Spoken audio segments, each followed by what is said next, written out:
Good afternoon, THCA friends. Travis Clardy, our President CEO, coming at you again for another week interview here at the Capitol. We thought we'd take our show outside today. Wore my headgear to keep the little ball spot warm, keep things warm, put on coat. It's a beautiful day here at the Capitol. One of the best things about it that you should be confident to know, there's hardly anybody here except the THCA folks are working. But behind us is the sea that nobody's outside protesting today. The Senate has gone home. They will return on Monday, and on Tuesday the House will return and begin work in earnest again. So we're about 45 days into a 140-day session. I'll get you next time. I'll have the exact date of the countdown, but the pace is picking up. Not a lot to report about this week, but one of the most important things for our business did occur, and that is the Appropriations Committee got together, divided up responsibility, selected sub-chairs of the different articles of the budget. The Texas budget has several articles that people take responsibility for. Article 1, Article 2, 3 through 8. They'll all get divided up, but the one we care the most about is Article 2, which deals with health care and those services. So very, very pleased. One, with the Appropriations Committee overall.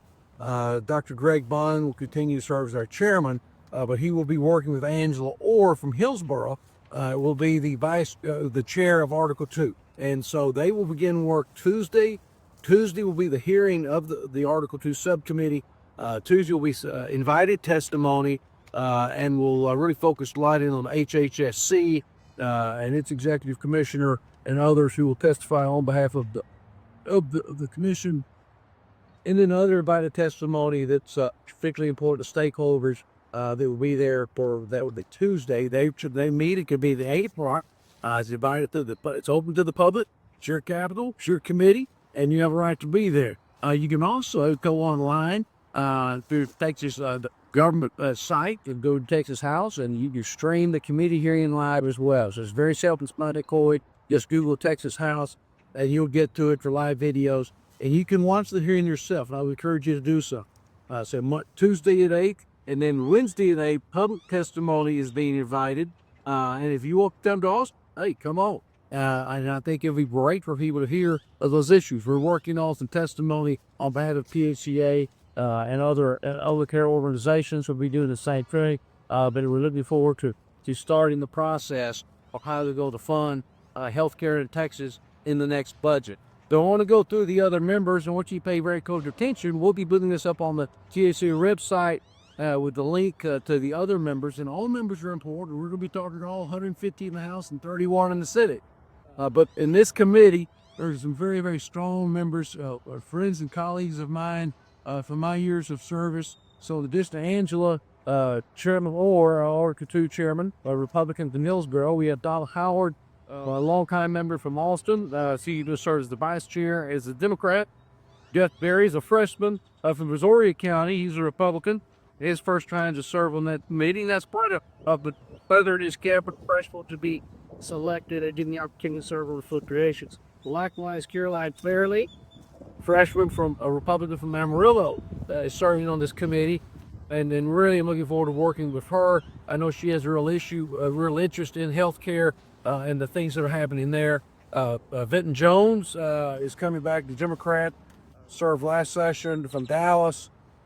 And then J.M. Lozano, Republican from Kingsville, is on the Article 2 subcommittee, as is Christian Manuel, a Democrat from Beaumont, Tom Oliverson, a Republican from Tomball, and Tony Rose, my old classmate, a Democrat from Dallas, is also on the committee. So knowing these members, these are very qualified committee members. I'll make a note, Dr. Tom Oliverson is an anesthesiologist, certainly knows his way around healthcare. So there's a very smart, capable people, dedicated public servants serving on this committee. But if you happen to live in Hillsborough, Austin, Brazoria County, Amarillo, Dallas, Kingsville, Beaumont, Tomball, let's look up our folks. Again, nothing's more important for a legislator than being visited and contacted by constituents and let them know how important these issues are to you. We'll have more coming. We're working on our one pages. We'll write at meetings beginning next week, every some minute or the week after. to go work the halls, and we're going to be organizing that process through our THCA and our membership in the weeks to come. This week, we had a board meeting Wednesday. Here's the TSC offices. Had our lobby government affairs team in as well. But a well-attended board meeting, even though it was quite cold. On Wednesday, everybody showed up, had a very substantive quality meeting. We discussed our priorities. We went through a lot about where the CRIP program is. I was very appreciative of Chris Traylor, one of our consultants, and the commissioner, and the work he did to get the QUIP payments back on track. We're expecting to see the scorecards come out of HHSC as early as March 1, hopefully no later than March 5, which then triggers the MCOs to then fund the QUIP payments that we are hoping and expecting to see by late March. Or they had told us that was going to be pumped out another 30 to 45 days to the end of April, which frankly is not acceptable.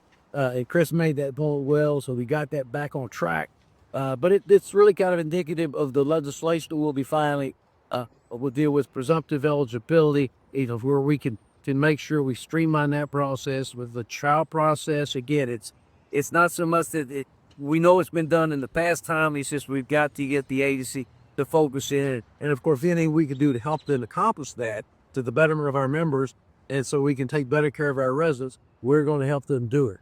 And so if they need more manpower, more support, we want them to have that. So these are things that need to be done kindly, efficiently, and right now I think they've acknowledged it. They being HHSC, and they're looking at how to streamline the process. And right now, like you said, what do I think the problem is? We have well-intentioned, good people, knowledgeable, but too many cooks in the kitchen. Too many people getting their hands on some things that really are fairly perfunctory, just administrative, that I think can be streamlined, shortened up, and put us back on track. Dealing with the QUIP program, with PDPM payments, we're going to have to readjust that schedule. That's when we come now. We're tracking that as well. How that's going to break out granularly among the facilities and our members. We were honored to have John Unrose, with a long-time consultant, healthcare county expert for us, come in and kind of explain some of those issues. Some of the problems we dealt with is, again, don't know why it happened, but the old expression, we're garbage in, garbage out. But some of the data that went into some of the formulations was really not accurate. And we pick us in the extrapolations of numbers and census numbers was just an error, or was going to lead to, which wouldn't have led to some very inequitable results financially, facility to facility.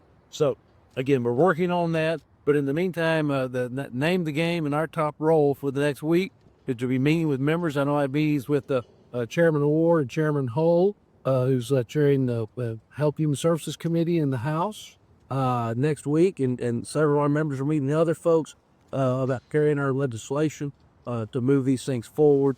And so we feel like we're on track. Bills continue to be filed.